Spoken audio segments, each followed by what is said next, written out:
Upon the world of Aelith, a cabal of various xenos species hatched a plan.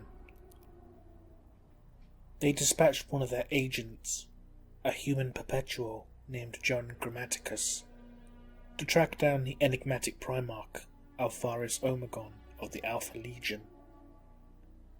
His mission was to bring the Primarch to Aelith so that they could enlist his aid to help with events that would affect every single sentient species within the galaxy.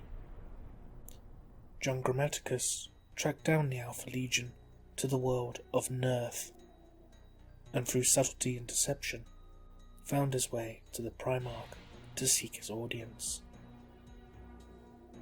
Alpharius, John Grammaticus said, was the only being who could prevent the destruction of the entire galaxy.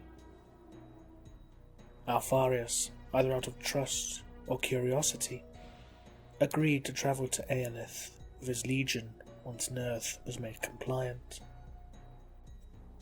The dauntless few made preparations to purge the potential loyalists from their legions. They would send those men to the surface of Istvan III. Then the world would be virus-bombed, making all life upon the planet extinct. The only potential loyalist who would not be dispatched to the world would be the Ultramarine Sergeant Aeonid Thiel, who, along with his squad, known for insubordination, was under the direct command of Varys Caspian on the frigate Vae Victus. Gilliman had a soft spot for Thiel, and hoped to be able to sway the sergeant to his side, one way or another. If not, Caspian had orders to terminate him and his men. Rogel Dorn meditated within his chambers. The shard of the Oculus, it transpired, had allowed Dorn to converse with the godly beings within the warp. The gods praised Dorn for the first steps he would take.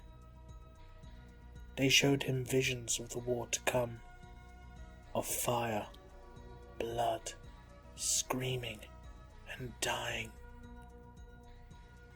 Rogel Dorn would not win this war with the legions he had at his disposal alone. He would need to grow his forces. He would need to bring more of his brothers into the fold. As his soul floated within the ether, the godly beings faded from his view, and a bright light glowed from the corner of his eye, banishing the darkness and almost blinding the War Master. As Rogel Dorn turned to face it, he saw an apparition, a figure of pure white light, a spectral horse made from lightning. The horse galloped toward him, and, with the sound of a thunderclap, shifted its form into one that Dorn knew. Jagatai Khan. Khan demanded answers from his brother, why he would betray his father and his people. Rogel Dorn explained what he had learned, but Jagatai Khan refused to believe him. Khan warned Dorn that his actions would damn the souls of not only him, but also his brothers, and the very men who would follow him. The godly beings began to coalesce again, and the bright light began to slowly flicker and die. Jagatai Khan begged his brother to listen to him. Do not go through with this. Do not betray your father, your family. And finally, the light that was Khan's astral projection was snuffed out. On Jagoras, Jagatai Khan awoke from his trance, surrounded by his Stormseers. He demanded for the astropaths to send warning to Terra immediately, but they could not. Warp storms had erupted throughout the Imperium.